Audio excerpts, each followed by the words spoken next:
आदाब, सत श्री अकाल। दोस्तों, आइए बात करते हैं आज rise of terrorism in Kashmir. तो दोस्तों, वैसे तो देखें तो आम लोगों को यही पता है कि जो टेररिज्म है वो 1989-90 में स्टार्ट हुआ, क्योंकि लोगों को यही इम्प्रेशन है कि यहीं से ही टेररिज्म स्टार्ट हुआ, पर ऐसा नहीं है। वो एक पीक था जो कि उस टाइम पे आया। तो जैसे हम आग के ऊपर पानी का बर्तन रखते हैं तो वो उसी टाइम बॉईल करना शुरू नहीं हो जाता, उसको टाइम लगता है, वो अपना टाइम लेता है, जब तक वो आहिस्ता आहिस्ता गर्म होते होते होते तो वो बॉइलिंग पॉइंट पे पहुंचता है। तो इसी तरह वो जो इंसिडेंट थे 1989-90 के, जो वो उसी वक्त पैदा हुए हालात नहीं थे, उनके पीछे एक हिस्ट्री थी। हिस्ट्री क्या थी कि ये 1965 में जब पाकिस्तान फेल हो गया कश्मीर को हमला करके कब्ज़ा करने के लिए, तो वो फिर उसने लोगों को इस्तेमाल करना शुरू कर दिया। और उसमें जो फोर फ्रंट में आया, जो उस वक्त ऑर्गेनाइजेशन थी, कोई नेशनल लिबरेशन फ्रंट थी, तो जो बाद में JKLF बन गई। तो इनके लोगों को गवर्नमेंट ऑफ पाकिस्तान थी या वहाँ की आर्मी थी, उन्होंने इनको ट्रेन करना शुरू किया, इनको मोटिवेट करना शुरू किया, इनका ब्रेन वॉश स्टार्ट किया। तो इन्होंने एक आर्म्ड स्ट्रगल की तैयारी की, और उसमें सबसे पहला जो इंसिडेंट इन्होंने अंजाम दिया वो कोई सिक्योरिटी ऑफिसर थे, इंटेलिजेंस ऑफिसर थे, मिस्टर अमरचंद जी, उनका मर्डर कर दिया सोपर में। तो ये 1966 की बात है। यहाँ से ये पहला जो इनका इंसिडेंट है वहाँ से स्टार्ट किया इन्होंने। तो फिर वहाँ से जो नेशनल लिबरेशन फ्रंट के जो इंडिया का जो था वो मकबूल भट्ट, उसको अरेस्ट कर लिया गया। फिर 1968 में उसको सज़ाए मौत अनाउंस होगी कोर्ट से। तो इस तरह ये सिलसिला स्टार्ट हो गया। लेकिन मकबूल भट्ट को श्रीनगर सेंट्रल जेल में रखा गया था, वहाँ से ये अपने साथियों के साथ भाग गया। कहते हैं कि 35-40 फीट लंबी इन्होंने टनल बनाई जेल में, सुरंग बनाई एक, वहाँ से ये लोग भाग गए। भाग के ये पाकिस्तान चले गए। पाकिस्तान चले गए, वहाँ पर फिर इनका ब्रेन वॉशिंग और फर्दर जो ट्रेनिंग इनको देनी थी उन्होंने वो इनको दी। फिर इन्होंने इनके साथियों ने श्रीनगर से जम्मू जा रहा एक जो जहाज़ था गंगा नाम से, उसको इन्होंने हाईजैक कर लिया। हाईजैक करके ये लाहौर ले गए। लाहौर में इन्होंने नेगोशिएट करने की कोशिश की गवर्नमेंट ऑफ इंडिया से कि कुछ अपने साथियों को रिलीज़ करवाने के लिए, लेकिन गवर्नमेंट नहीं मानी। तो इन्होंने उस जहाज़ की जो सवारियां थी उनको तो उतार दिया, लेकिन जहाज़ को इन्होंने आग लगा दी, ब्लास्ट कर दिया उसका। तो ये यहाँ से मतलब इनका जो स्टार्ट होता है, अगर हम देखें तो यहाँ से ये छोटी छोटी घटनाओं से इन्होंने स्टार्ट किया, और फिर ये 1989-90 तक पहुँचे। तो ऐसे करते करते इसमें अगला जो इनका इंसिडेंट था वो लंगेट, जो उस टाइम कुपवाड़ा डिस्ट्रिक्ट में हुआ करता था। तो 1976 में वहाँ पर मकबूल भट्ट और उसके साथियों ने बैंक में रॉबरी की। जब ये वहाँ पे रॉबरी के लिए गए, इन्होंने कहते हैं 20,000 रुपया वहाँ से लूटा भी, लेकिन जो वहाँ का कैशियर था वो उसने उसको रेजिस्ट किया, तो इन्होंने उसको पकड़ के उसको स्टैब करके वहाँ पे मार दिया। तो ये मार दिया जब, तो फिर वहाँ के लोग, जो आसपास के गांव के लोग थे, उन्होंने मकबूल भट्ट को पकड़ लिया, पकड़ के पुलिस के हवाले कर दिया, और फिर उसके ऊपर केस चला। तो वो फिर वहाँ से उसको दोबारा दूसरी जो सज़ाए मौत वहाँ से इस केस में भी उसको मिली। तो फिर इसको तिहाड़ जेल दिल्ली में ट्रांसफ़र कर दिया गया। फिर इसके बाद में इसको छुड़ाने के लिए तिहाड़ जेल से, तो इसके जो साथी थे, इन्होंने यूके में इंडिया का जो डिप्लोमेट थे रविंद्र महात्रे, उनको किडनैप कर लिया। किडनैप करने के बाद 3-4 दिन रखा, गवर्नमेंट ऑफ इंडिया से नेगोशिएट करने लगे, गवर्नमेंट नहीं मानी, तो इन्होंने उसका भी मर्डर कर दिया। उसका जब मर्डर कर दिया तो उसके एक हफ्ते के अंदर फरवरी 84 में मकबूल भट्ट को गवर्नमेंट ने जेल में ही फांसी दे दी। जेल में जब फांसी दे दी तो उसको उसकी जो बॉडी थी वो भी उसके फैमिली को नहीं दी गई, वहाँ पर ही उसको दफन कर दिया। तो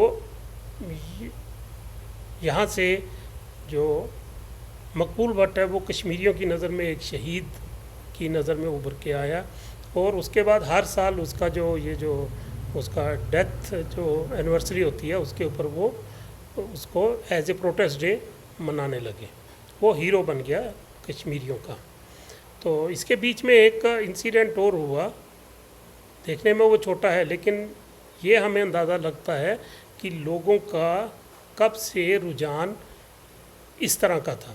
1983 में इंडिया और वेस्ट इंडीज़ के बीच में एक 3 डे मैच था शायद श्रीनगर में, तो वहाँ पर लोग इकट्ठे हो गए, उन्होंने पिच को उखाड़ दिया और वो मैच को कैंसिल करना पड़ा। इन्होंने जो इंडियन प्लेयर्स थे उस वक्त उनको गालियाँ वगैरह भी निकाली, तो ये मैच रद्द करना पड़ा। मतलब यहाँ से हम अंदाज़ा लगा सकते हैं कि ये मेंटेलिटी काफ़ी देर से चलती आ रही थी। ये जो माहौल था ये बिल्टअप हो रहा था। आहिस्ता आहिस्ता लोग एंटी इंडिया जो जज्बा था वो लोगों का उभरता चला गया।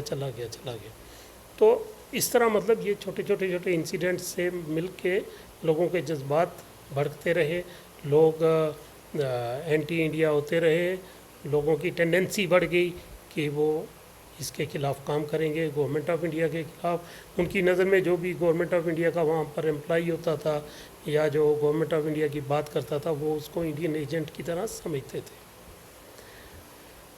फिर राइज़ ऑफ MUF क्या है कि ये मुस्लिम यूनाइटेड फ्रंट एक बना था। इसकी भी एक, मैं तो कहता हूँ ये एक टर्निंग पॉइंट था कश्मीर के जो भी हालात बने उसमें ये टर्निंग पॉइंट था। यहाँ पर क्या हो गया कि यहाँ के एक काजी निसार होते थे, वो साउथ कश्मीर के मुफ्ती थे। मुफ्ती मीन्स के रिलीजियस लीडर थे वहाँ के। तो 1986 जो जन्माष्टमी थी उसके आसपास गवर्नर जो जगमोहन थे उन्होंने एक ऑर्डर निकाला मीट बैन करने का। तो वो बड़ी कश्मीर के सारे मतलब कश्मीर में रिजेंटमेंट पैदा हो गई।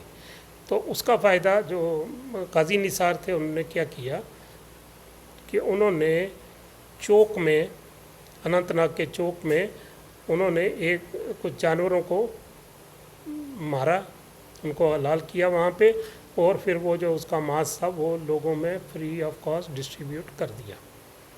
जिससे क्या हो गया कि काजी निसार के जो फॉलोअर्स थे वो बढ़ने लगे, not only in south Kashmir बल्कि all across Kashmir, all over the Kashmir उनके फॉलोइंग बढ़ने लगी। बढ़ते बढ़ते वो एक चेहरा बन गए कश्मीरियों का।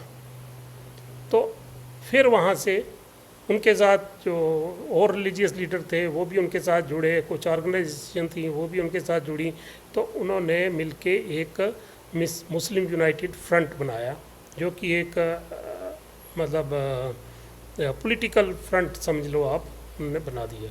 फिर 1987 का जो इलेक्शन था उसमें मुस्लिम यूनाइटेड फ्रंट ने अपने कैंडिडेट भी खड़े किए, और कहते हैं कि उनके काफ़ी सारे जो कैंडिडेट थे वो जीतने की पोजीशन में थे लेकिन काउंटिंग में उनको हरवा दिया गया, जिससे कि वहाँ पे रिजेंटमेंट पैदा हो गई। जिसमें एक कैंडिडेट उनका मोहम्मद यूसुफ शाह जो कि सैयद सलाहुद्दीन के नाम से मशहूर है, और वो आज हिजबुल मुजाहिदीन का कमांडर है, और वो पाकिस्तान में ही उसका हेड क्वार्टर है। तो मतलब यहाँ से जो एक लोगों में रिजेंटमेंट पैदा हुई, जो लोग MUF के साथ जुड़े थे, जो JKLF के लोग थे जिन्होंने इलेक्शन लड़ा था, उन्होंने देखा इसको कि ये बहुत नाइंसाफ़ी है, वो पाकिस्तान जाना स्टार्ट हो गई। जब पाकिस्तान गए वो तो वहाँ से आर्म्स ट्रेनिंग लेके वो वापस इंडिया में आए, तो उन्होंने फिर अपनी जो एक्टिविटीज़ थी उनको स्टार्ट किया।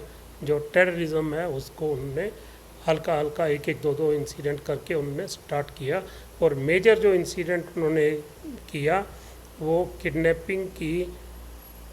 जो उस टाइम के इंडिया के होम मिनिस्टर थे मुफ्ती मोहम्मद सईद साहब, उनकी बेटी रुबिया सैयद को उन्होंने किडनैप कर लिया, और उसको कुछ दिन अपनी हिरासत में रखने के बाद गवर्नमेंट ऑफ इंडिया के साथ उन्होंने इसको नेगोशिएट किया और उसके बदले में, उसकी रिलीज़ के बदले में 5 टेररिस्ट को गवर्नमेंट ऑफ इंडिया ने रिलीज़ करने का ऑर्डर दिया, जो कि उस टाइम के जो जम्मू कश्मीर के chief minister doctor Farooq Abdullah थे, वो इसके खिलाफ थे। वो कहते इनको मत छोड़ो, इन टेररिस्ट को मत छोड़ो, अगर छोड़ोगे तो ये बहुत गलत होगा हमारे लिए। तो वाकई उनकी बात सच हुई। तो जब उनको रिलीज़ किया गया तो डॉक्टर फारूक अब्दुल्ला ने रिज़ाइन कर दिया, एज चीफ मिनिस्टर उन्होंने रिज़ाइन कर दिया कि आपने इनको क्यों छोड़ा, अंडर प्रोटेस्ट उन्होंने रिज़ाइन कर दिया।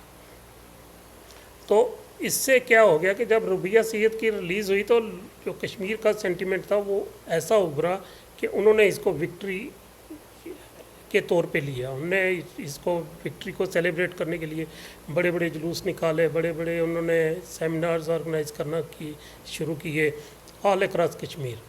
तो ये उनके एक यहाँ से जज्बात जो हैं वो भड़कना स्टार्ट हो गए कि हम कुछ कर सकते हैं। उनके दिमाग में ये बात आ गई कि हम ऐसी चीज़ों से, ऐसे टैक्टिक्स से हम कुछ हासिल कर लेंगे।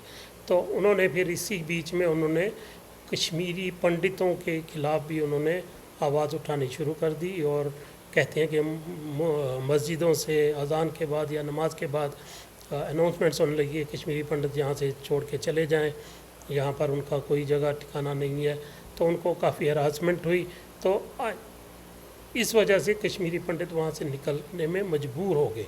हालात ऐसे बन गए, लाखों के जुलूस निकलना स्टार्ट हो गए। तो कश्मीरी पंडितों में डर आना एक स्वाभाविक बात है कि जब इतना लोग आपके सड़कों में, गलियों में ऐसे ऐसे नारे लगा रहे हैं तो आपको डरना लाजमी हो जाता है। तो अपनी सेफ्टी के लिए कश्मीरी पंडितों ने डिसाइड किया कि वो वहाँ से निकल जाएंगे। तो वो निकल गए वहाँ से। तो उसके बाद जब कश्मीरी पंडित जम्मू में आए तो यहाँ उनको काफ़ी मिज़रेबल लाइफ फेस करनी पड़ी। वो एक रॉयल लाइफ वहाँ पे जीते थे, लेकिन यहाँ पर आके उनको टेंटों में रहना पड़ा। टेंटों में उनको बिच्छुओं ने भी काटा, उनको सांपों ने भी काटा, वो उसकी वजह से भी लोगों की डेथ होगी। फिर उनको हीट वेव का एक्सपीरियंस नहीं था, उसकी वजह से भी उन लोगों को काफ़ी परेशानियाँ हुई, काफ़ी डेथ्स हुई। तो जो उनके पास, जिनके पास तो पैसा था वो तो किराए पे मकान लेके उनने अपना इंतज़ाम कर लिया, लेकिन जो बेचारे गरीब थे, जिनके पास जो सब कुछ छोड़ के आए थे, जिनके पास पैसा भी नहीं था हाथ में, तो वो लोग उस टाइम पे काफ़ी मजबूरी की उन्होंने लाइफ पास की। तो इस बीच में इनके जाने का ये भी था कि इनकी सिलेक्टेड किलिंग्स भी वहाँ पे होने लगी। जो टिकालाल टपलू जो कि एक प्रोमिनेंट लीडर थे बीजेपी के उस टाइम में, और जज नीलकंठ जो कि मकबूल भट्ट को जिन्होंने फांसी की सज़ा सुनाई थी, उनका भी मर्डर कर दिया गया, सिलेक्टिव किलिंग की गई। इसके बाद क्या हो गया कि इनने जब कश्मीरी मुस्लिम्स ने जब एक अपने जुलूस निकाला, प्रोटेस्ट मार्च निकालना शुरू कर दिए, तो फिर गांव कदल में एक जुलूस के ऊपर, एक रैली के ऊपर सीआरपीएफ ने गोलियां चलाई। कहते हैं कि वो पीसफुल डेमोन्स्ट्रेशन था, लेकिन वहाँ पर 50 लोगों की डेथ होगी और काफ़ी लोग ज़ख्मी हो गए। तो बस यहाँ से ये टर्निंग पॉइंट बना जो कि आज हम शेप देख रहे हैं इंडिया कश्मीर के जो हालात बने हुए हैं, तो वो यहीं से स्टार्ट हुआ। इसका बीज जो है 1966 में एक किलिंग से स्टार्ट हुआ। वहाँ से करते करते करते करते धीरे धीरे सेंटीमेंट इतना डेवलप होता गया, सेंटीमेंट ये अंदर ये जमा होता गया। तो आके 1989 में ये एक बॉइलिंग पॉइंट पे आ गया। तो वहाँ से ये हालात बन गए। फिर वहाँ 1990 में जो killing of Indian air force officials on January 25, तो वहाँ पर एयरफोर्स के लोगों की भी किलिंग्स हुई। फिर इसके बाद जो हिजबुल मुजाहिदीन था उसका जन्म हुआ, क्योंकि JKLF पहले एक ही ऑर्गेनाइजेशन जो थी वो सब कुछ ये जिम्मेवार वही थी उस टाइम पे। तो इसमें दो धड़े बन गए। एक का जो JKLF का मानना था कि हम आज़ाद कश्मीर चाहते हैं, लेकिन एक धड़ा ऐसा भी था इनके बीच में, एक ग्रुप ऐसा था जो चाहता था कि हम पाकिस्तान के साथ मिलेंगे। तो उस वहाँ से इनमें फूट पड़ी और हिजबुल मुजाहिदीन अलग हो गई, जो प्रो पाकिस्तान बन गई, और उसको बैकिंग भी जमात इस्लामी वगैरह की थी, तो वो प्रो पाकिस्तान थी, वो यहाँ से अलग हो गई। तो उसके बाद तो फिर लाइन ही लग गई, लोग नई नई ऑर्गेनाइजेशन बनने लगी, नए नए टेररिस्ट ग्रुप बनने लगे, जिनमें प्रोमिनेंट थे इखवान था, हरकतुल अंसार था, अल्लाह टाइगर था, हिज़्ब इस्लामिया था, अल फरहान, हरकतुल मुजाहिदीन, ऐसे कहते हैं कोई 100-150 तंजीमें बन गई जो कि अपनी मन मर्जी से जहाँ पर उनको काम करना था, जिसको मारना था, वो अपनी मन मर्जी से करते थे। अनऑर्गेनाइज वे से वो काम करना शुरू कर दिया और लोगों से लूट खसूट भी करना शुरू कर दिया, लोगों को अननेसेसरी मारना भी शुरू कर दिया, और फिर इनकी आपस में भी क्लैशेस होने स्टार्ट हो गई। ये इनको अपर हैंड लेने के लिए हर ऑर्गेनाइजेशन ट्राई करती, तो इनमें आपस में भी किलिंग्स एक दूसरे के मेंबर्स की शुरू करने लगी। उसमें एक रोल आ जाता है बीच में कुका परे का। कुका परे एक जो था वो एक लोगों के घरों में शादियों में गाने बजाने का काम करता था, वो भी मिलिटेंट बन गया। तो उसने हिजबुल मुजाहिदीन ज्वाइन की, तो बाद में वो उसको भी छोड़ दिया। फिर उसने अपनी एक काउंटर इंसर्जेंसी एक ऑर्गेनाइजेशन बनाई, इखवानुल मुस्लिमून। तो वो क्या करता था कि कहते हैं कि आर्मी के साथ भी उसका, सिक्योरिटी एजेंसीज के साथ भी उसका टाई अप था। तो वो जो मिलिटेंट ऑर्गेनाइजेशन है, इनके लीडर्स को वो एलिमिनेट करना स्टार्ट कर दिया। तो इनको जहाँ भी वो देखता था तो वो उनके इसकी ऑर्गेनाइजेशन उनको मारती थी। तो इसकी वजह से कहते हैं कि थोड़ा सा वहाँ पे हालात में कंट्रोल हुआ। और 1996 का जो इलेक्शन हुआ वो भी कहते हैं कि ये कुका परे की जो एक कंट्रीब्यूशन थी उसमें बहुत ज़्यादा, थोड़ा सा हालात को नॉर्मल करने में, क्योंकि उसने टेररिस्ट ग्रुप्स के जो लीडर्स थे या और जो टेररिस्ट थे उनको भी मारने का काम इसके ग्रुप ने किया। और फिर ये खुद भी एमएलए बन गया, लेकिन थोड़ी देर के बाद इसका भी मर्डर हो गया, इसको भी शूट कर दिया गया। तो ऐसे ये मतलब यहाँ तक पहुँचा जो 1990s में जब पहुँचा, तो ये इसके पीछे 1966 के एक एपिसोड से स्टार्ट होके यहाँ पर ये पहुँच गए। इसके बाद तो फिर आपको हिस्ट्री पता ही है सब, कि एक चरार शरीफ जो 600 साल पुराना नूरुद्दीन नूरानी साहब का जो एक श्राइन होता था, उसको इन्होंने जला दिया। वहाँ पर मिलिटेंट्स आके बैठ के वो 66 डेज़ वहाँ पर उसको कैप्चर किए हुए, बाहर सिक्योरिटी फोर्सेस थी। तो उसमें कहते हैं कोई मस्तगुल था पाकिस्तान की, कोई आर्मी का ऑफिसर मेजर रैंक का या कुछ था, वो वहाँ अंदर था। लेकिन कुछ फिर इनका कुछ आपस में बातचीत हुई, नेगोशिएशन हुई, तो उसको एक से पैसे दे के निकाल दिया गया। और जो ये श्राइन था इसको आग लगा के बिल्कुल टोटी जला दिया, जिससे आसपास का जो गांव था उसमें जो घर थे वो भी जल के खाक हो गए थे और बहुत सारे लोग डिस्प्लेस हो गए वहाँ से। फिर एक इंसिडेंट हुआ कि दोराई स्वामी जो एग्जीक्यूटिव डायरेक्टर थे IOC इंडियन ऑयल कॉरपोरेशन के, उनको किडनैप कर लिया। 54 डेज़ के लिए उनको मतलब हिरासत में रखा गया। बाद में उनकी भी रिलीज़ करवाने के लिए कुछ बंदों को छोड़ा गया, यही कहने में आता है। फिर इसके बाद मिलिटेंसी जो है वो अलग अलग इलाकों में फैलना शुरू होगी, जिसमें भदरवाह, डोडा, किश्तवाड़, पुंछ, राजौरी, सुरनकोट, मेंढर, धन्ना मंडी, बुद्धल, इन रीजन्स में भी ये मिलिटेंसी फैलना शुरू होगी। और यहाँ पर बहुत खासकर सुरनकोट, मेंढर में बहुत, और बुद्धल या ये धन्ना मंडी में बहुत ज़बरदस्त मिलिटेंसी हुई। यहाँ पर फॉरेन के सूडानीज़ और अफ़गानीज़ टेररिस्ट भी यहाँ पर आते थे। तो फिर इसके वहाँ पर एक इन्होंने हाई रोड बनाया था जिसको काका हिल कहते हैं। फिर उसको डिस्ट्रॉय करने के लिए, क्योंकि वहाँ पर ट्रेनिंग कैंप था, एक almost full fledge training camp था काका हिल्स में। तो वहाँ पर उसको क्लियर करने के लिए गवर्नमेंट ऑफ इंडिया को एक ऑपरेशन सर्प विनाश चलाना पड़ा, जिसमें वहाँ पर जो भी उनकी हाइडआउट्स थी उसको डिस्ट्रॉय किया गया। मिलिटेंट्स को जो टेररिस्ट थे वहाँ पर वो उनको मारा गया।